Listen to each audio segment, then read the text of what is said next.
history in the making, healing to be awakened. Yeah, you are the star of your story at Let's Talk and Grow with Miss Roshumba. You know, my son is born on a Wednesday. Seen and felt because they are the largest group. And so my we got your back. No, we're not perfect. So now you know it's time to grow at Let's Talk and Grow with Miss Roshumba. Let the healing begin. greetings and welcome back to part 2 of Mr. Palmer, the extraordinary life of his that he's sharing with us today on Let's Talk and Grow with Miss Roshumba. You know, again, this is part 2, so I kind of don't want to treat it kind of like I do when I'm first starting. So this is a continuation of the first half. And please take time to, if you haven't seen it, to go to that first half so you can get a better understanding of Mr. George Palmer and his contribution to America, not just the community of California, the northern area. And you know, he's about now going to share in depth about his connection to our history. You know, because history is our story. And if we don't really understand how things are evolving now and where they came from, that's because we're not spending as much time as we should looking back. You know, we're not looking back just to complain, but we're looking back to see what more we need to do and how we can do things in their name. A continuation to do a better for our children and ourselves and the community and the country as a whole. So, Mr. Palmer, you left the conversation in part 1 talking about Allensworth. Yes. You know, down by Tulare, which was once a black, or still is, a black-owned township. Yes. And over the years, you said that a lot of the family has kind of moved away.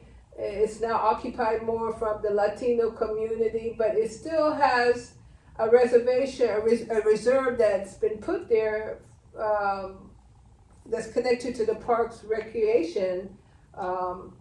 That was put there based on which president? Okay, That was Governor Ronald Reagan. Governor Ronald Reagan. That took 240 acres of the town in 1976. Okay. Today it looks as though it did in 1908. Okay. And So there are tours that go down there, right? Oh, yes.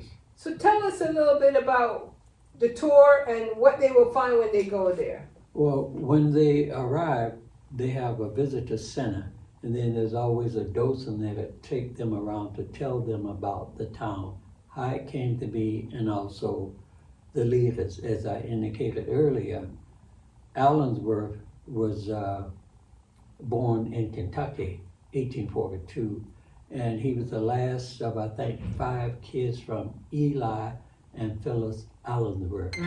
And he was sold as a child for $1,000.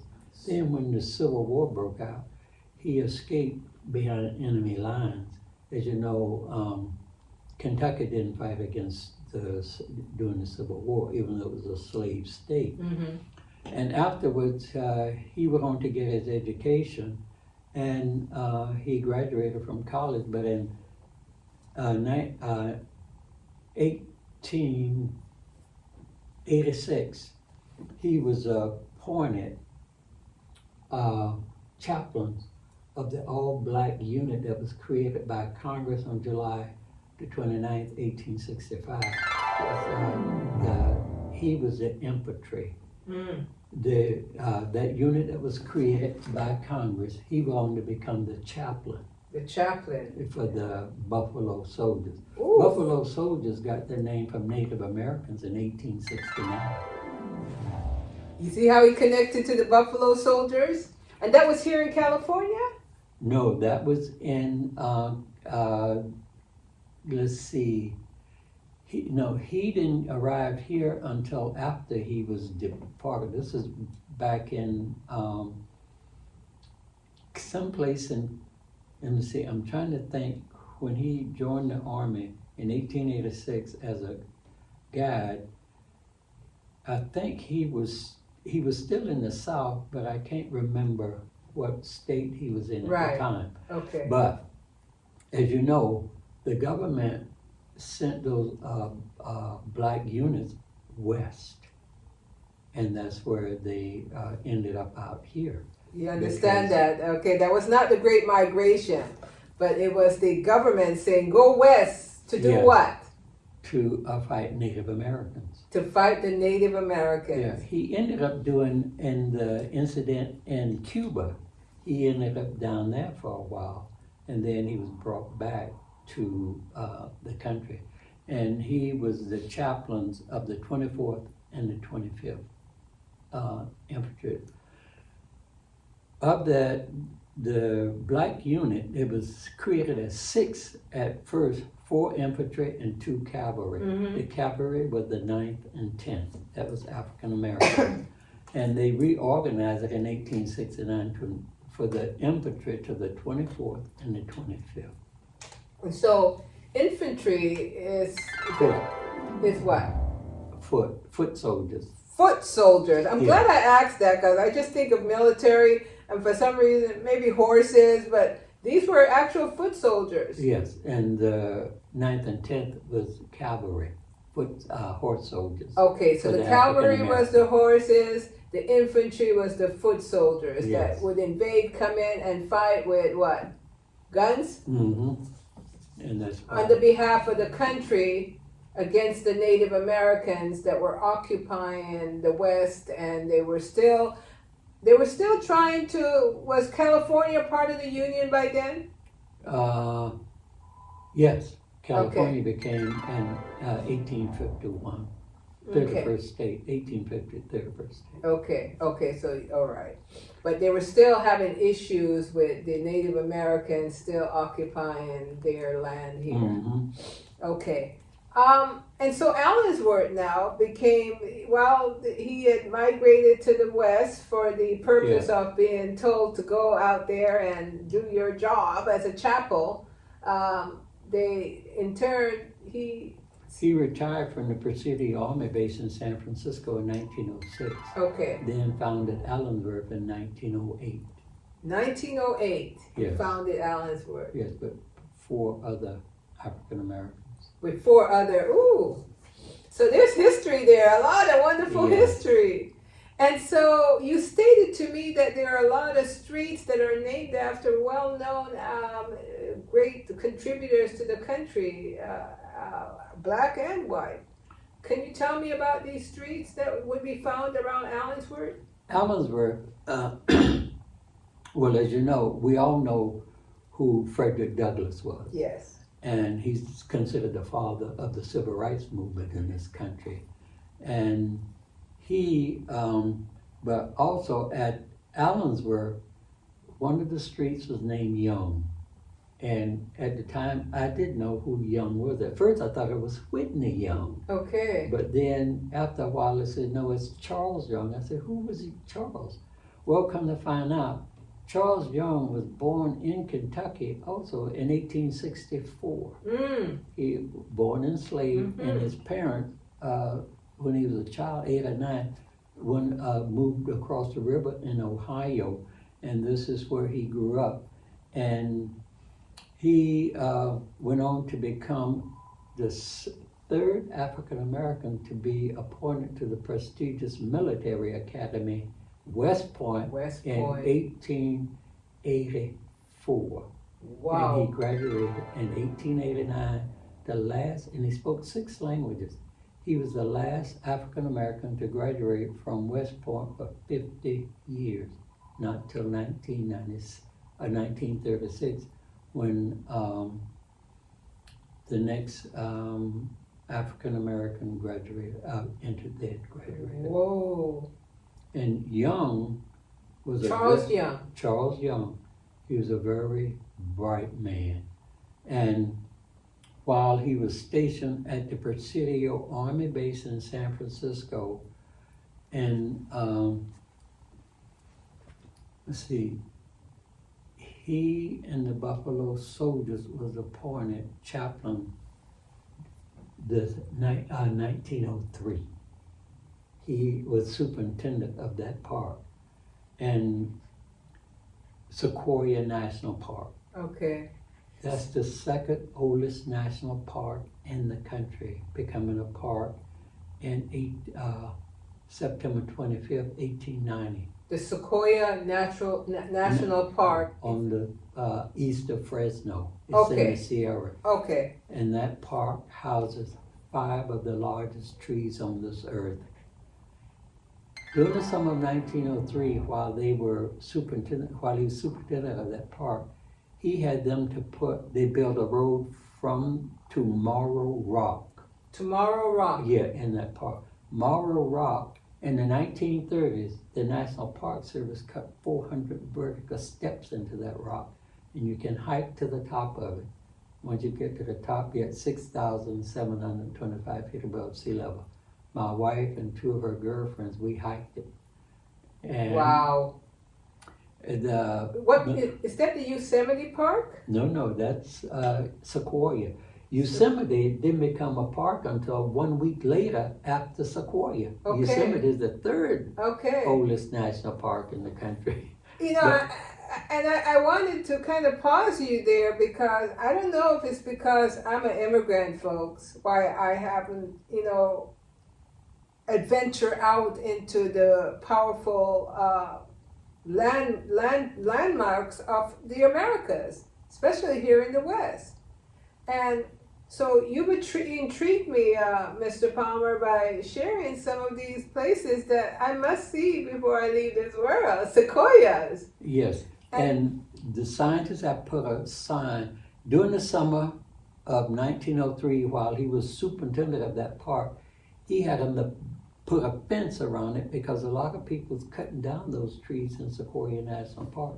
He had a fence put around it. And now the National Park Service have put a fence around quite a few trees in that park.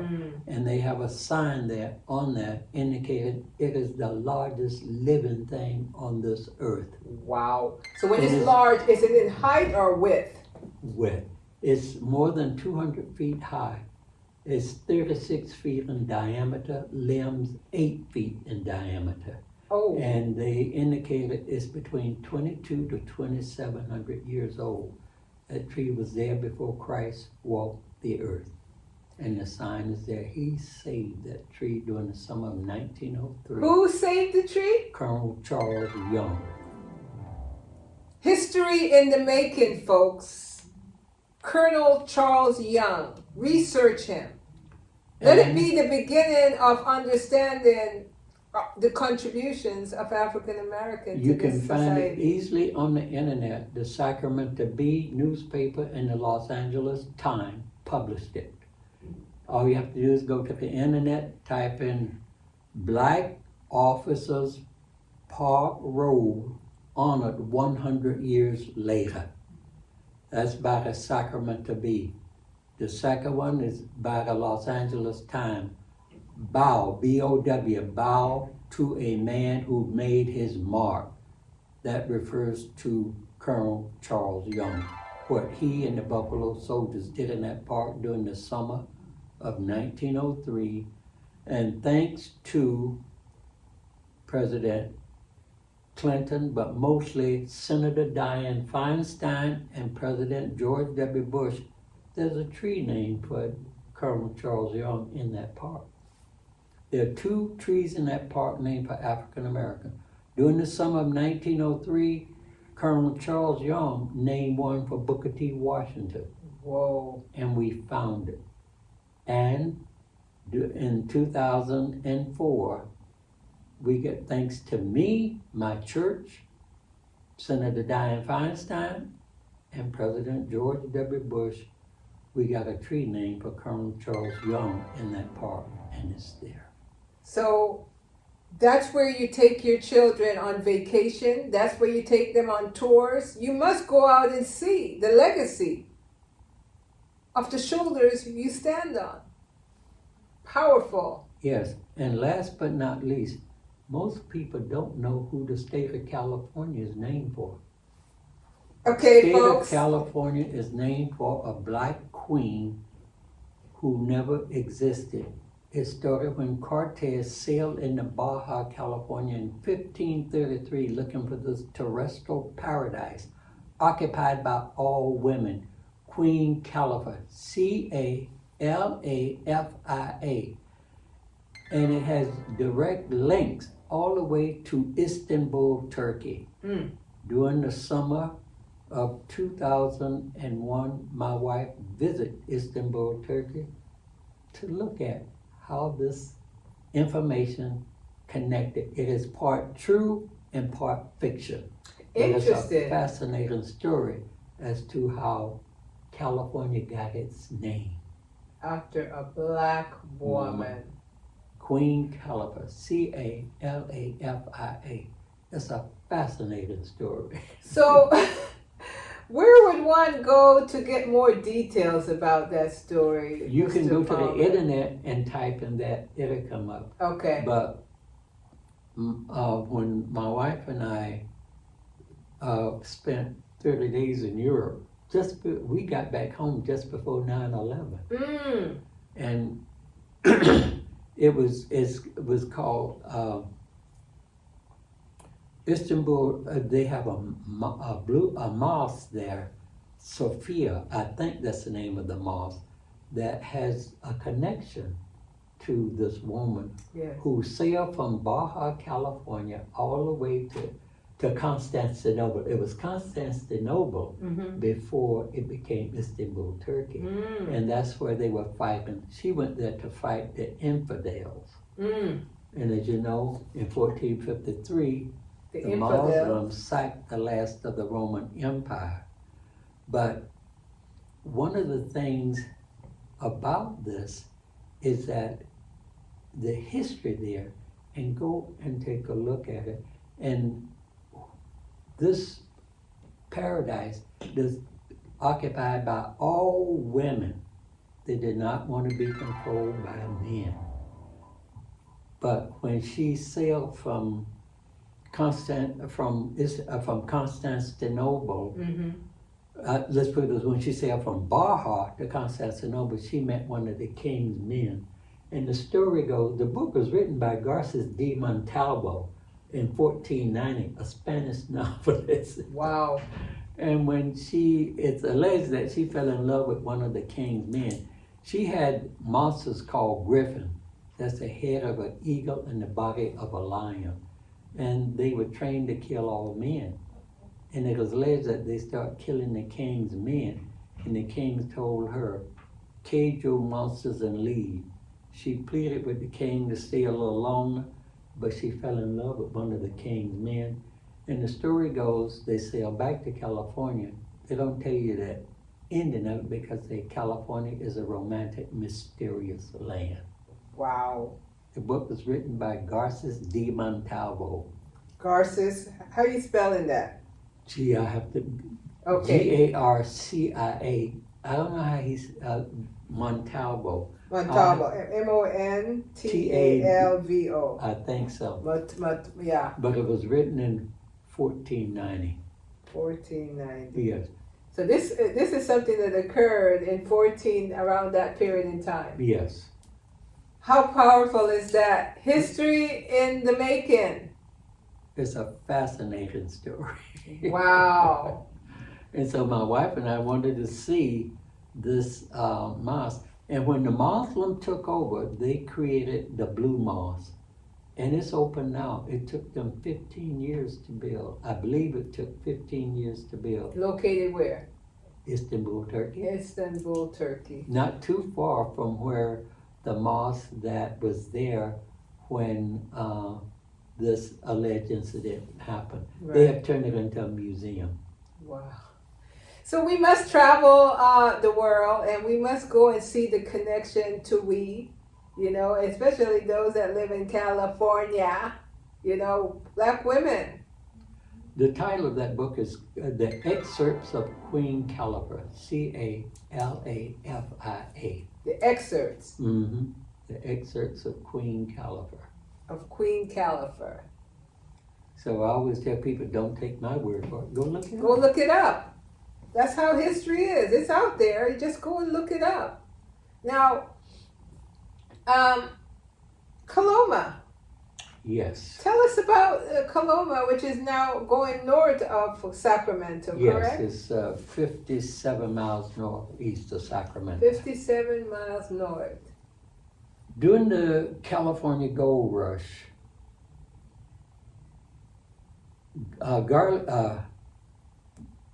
the slave owner, William D. Gooch, brought a man and a woman here named Peter and Nancy Gooch. Well, naturally, they were named after the slave owner. Correct. And Black people he brought here? yes. Okay. Peter, he brought all the way from Georgia, but Nancy was born in in Maryland, even though Maryland was a slave state. And doing my research, I found out that somehow or another Nancy ended up in Missouri where they were connected. And Peter and Nancy had a child there anyway in 1848. Okay. And then I think it looks as though he sold that child to finance the trip here, the trip home to California, because they ended up here around 1848 in California. During slavery period. Yes. Okay. And when gold was discovered here, now when gold was discovered, Nancy went on to become, to do washing and ironing for the gold seekers. Okay. And when gold was discovered,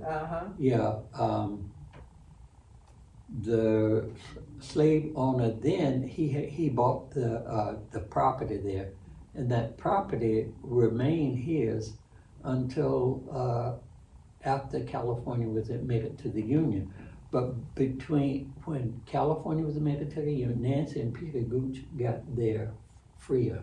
Okay. Between 1858 and 1958, they went on to own a third of the town, becoming quite wealthy. 100 years. Mm-hmm. But they didn't live to be 100, but the legacy of them.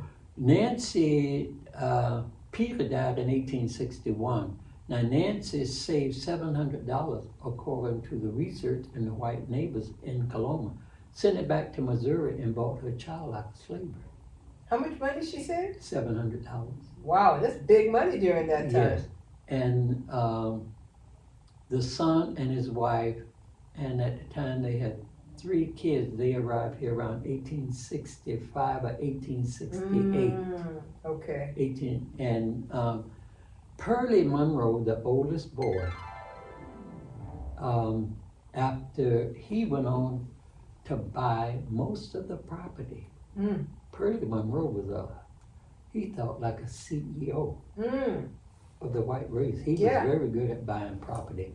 He went on to buy most of the property, and when the state of California wanted to create that park, well, naturally, they own a lot of that land. And in 1942, they took some of that land to help build Marshall Gold Discovery State Historical Park. And Marshall Gold Discovery State Historical Park. Okay. Now, Marshall lived next door to these black people, the Monroe family. Okay. So Marshall Gold is an individual. Yeah, Marshall. I'm trying to think of John Marshall. John Marshall. Let me see. Let me back up a minute. I'm trying to think of what was Marshall's first name. He was the one that discovered gold. Okay. On the South Fork of the American River that started the world's greatest Okay. migration. Okay. Very important person. Yes. And part of that park, the Monroes went on to own a third of that town. Okay. And I'm trying to, my memory, I don't have any notes with me Yeah. as to about the name of the people who ended up coming there and becoming quite wealthy. And were they of African descent, those No, folks? they were white. Okay, they came But after. Nancy and Peter Gooch, the Gooch family, they were became quite wealthy. And that's the black folks that That's the black, migrated. Okay. yes. That owned a third of the town. Yes, because Pearlie, there was back in around 1897, they bought Sutter's Mill where gold was discovered. Mm. They ended up buying that property, Mm. the oldest boy. And they, in the state of California, wanted that land to build that park. So if anyone wanted to travel now up to Coloma and basically connect to the area where the Monroes and Pearlie and them have left their mark, where would they go? Go up to Coloma, up Highway 40, it's Highway 43, I think. Okay. All you do is go up there. They got it earmarked. The blacksmith shop on Highway 43 and the house next door is the Monroe family. It's the Monroe family. Yes. So is that part of the Parks and Recreation and the history is there and Mhm. clear? Yes. Okay, because I know you mentioned that you had to research, do a little research to get the depth of it, because sometimes it gets washed over and, Yes. you know, you have to really go looking to find out the relevance of African people in this country. World Magazine last June published 8 pages of my research. World Magazine, It's on the internet, Reparation Rush. Reparation Rush. Yes. Okay, because you researched that, it took you a little time to get that information out. It was not an easy feat, but you No. achieved it. I started it back in 2001 when I started to work up there. Okay, And by American Legacy Magazine, that was a premier African American magazine. They published it first in 2003, but they went out of business in 2012 okay, in American Legacy Magazine. And then I remember that. American Legacy, and Yeah. then Reparation, then World Magazine published it. Okay, They interviewed me. And it's a fascinating story as to about how Pearlie Monroe went on to buy that property. He was very smart. yes. And then afterwards, they sold. The state of California gave them some money for it, but they didn't give them the value of it. Right, right. And that's what they're looking at. Right. And as I told you once before, one of the descendants, a step granddaughter, she's a big wheel here in California government. Yes, I gave her most of my research. I gave her 60 pages of my research. She only printed them and returned them. I never got the originals never back. got your original back. No. Okay. But But- you learned some lessons from that, didn't you, sir? Yes. Because that is a jewel, and because she is connected, maybe she wanted to hold the original. They one guy, there's a Betty Sequester. She's a retired California professor. I gave her copies of it. Now I didn't give her, as I indicated, copies. She's a very nice woman. She came and talked to me at length Yes, about this because she's writing a book yes. about this family, and she had invited me to come up. And there is another black woman that's a historian. I gave her the copy of the Reparation Rush. She's a very honorable lady like you, and she talked to me at length about it. And people are trying to bring this out to the light now, Yes, because it should be. it should be. Yeah, because these people made quite let's see, they did, their work was usually unusual at that time, and now they're getting the recognition for it. Look at that. But So, also, in one of the Leitersdorf, most people don't know, going Interstate 50, it's been named part of it as Leitersdorf. Most people don't know that. Liar's Door. Leiders, Leidorf. Oh, okay. Yeah, it's a fascinating story on him. Okay, is he a German? He's African American. African American. Huh. His mother was enslaved and his father was a white owner. That's where that name is. That's a Yeah. German name. It And sounds like. his father was Danish. That's right. His father was Oh, Danish. Danish. Yes. And he sent him to school because he was out of Louisiana. Yes. And he sent him to school to be educated. And he was a big wheel in the process of California becoming a member of the Union. And then when History. So give that name again and Williams Leitersdorf, that's his name. Williams Leitersdorf. Leidorf. It's time to read. It's time to research. It's time to use the technology for what it's worth. Hey.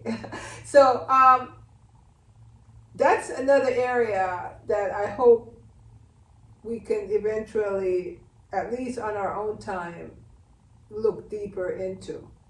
But I wanted to say that Mr. Palmer is currently a tour guide that could be you could connect with at the Sacramento Railroad. Yeah, California State Railroad Museum in Old Sacramento. Yes. It's the terminus for the Western Transcontinental Railroad. And also learn about the technology African Americans invented for the railroad. Briefly, Yes. bump and hook up. Back in 1874, it was a pin and link. That's Eli, Whitney.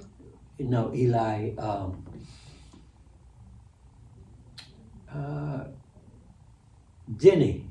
The Jenny coupling system called from Eli. I'm trying to think of, it's not Whitney Yeah. as to how it came about, but that's the pin and link. The Jenny coupling system that they use today, bump and hook up automatically, came from the minds of an ex-slave out of Alabama, 1897, Jackson Beard.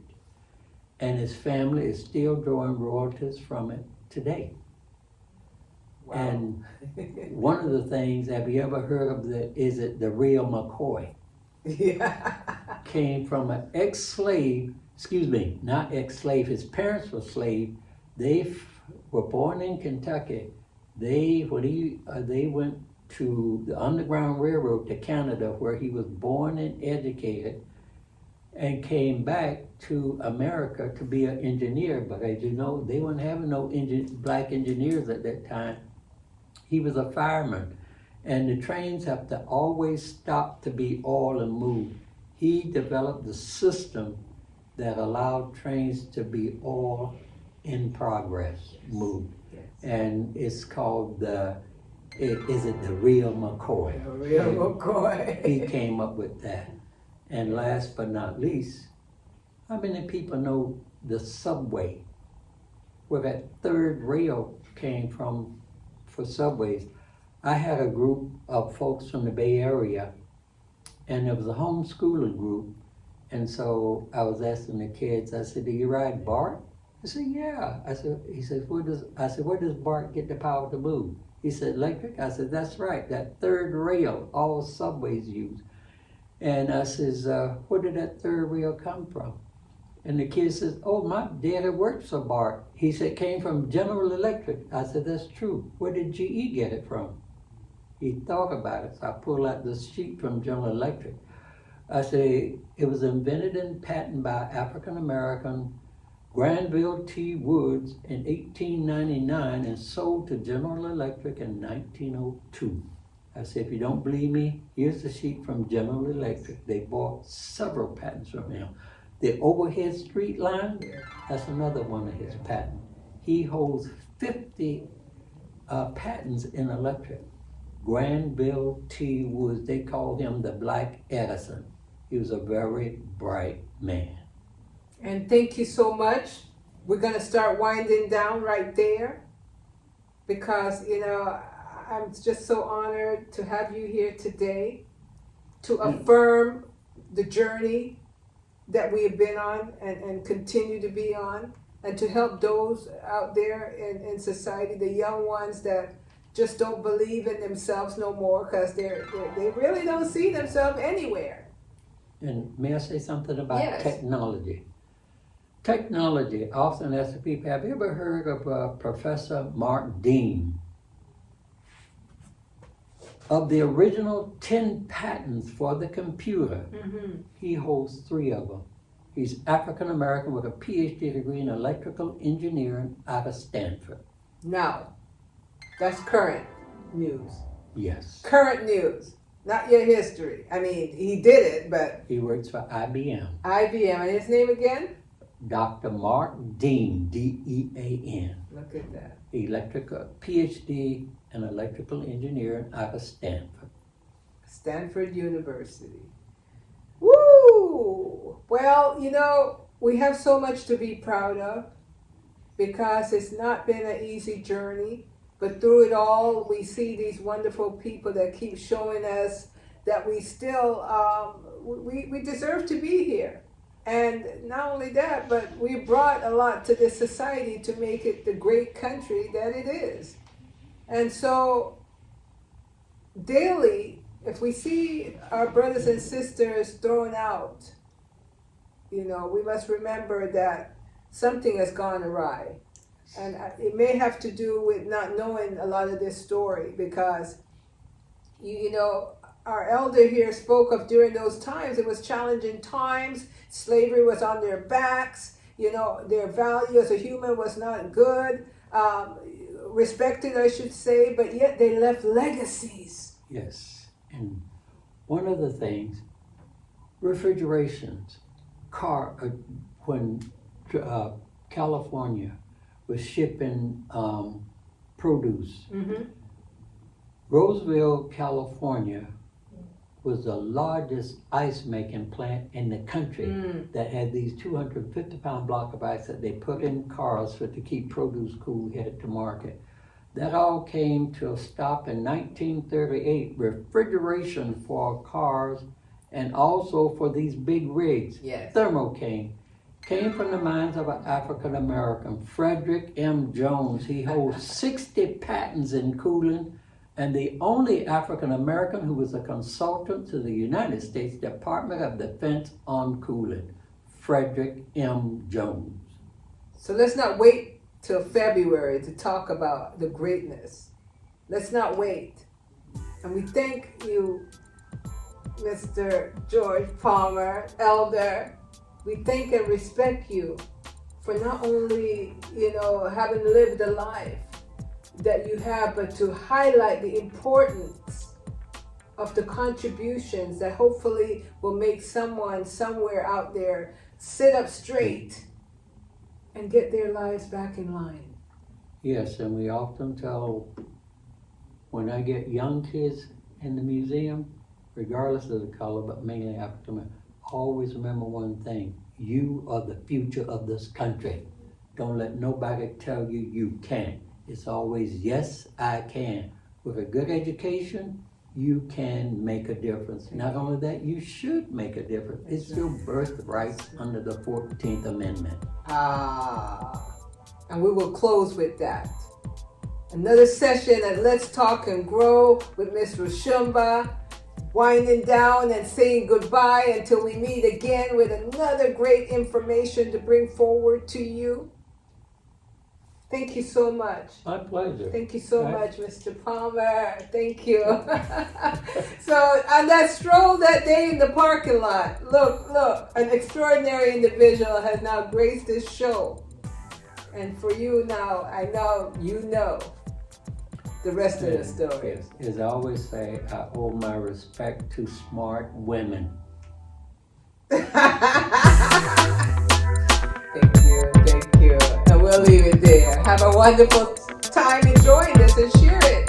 Thumbs up, leave a comment. Yes. Be blessed. But always learn the contributions that we have made to this country. So now you know it's time to grow at Let's Talk and Grow with Miss Roshumba. Let the healing begin.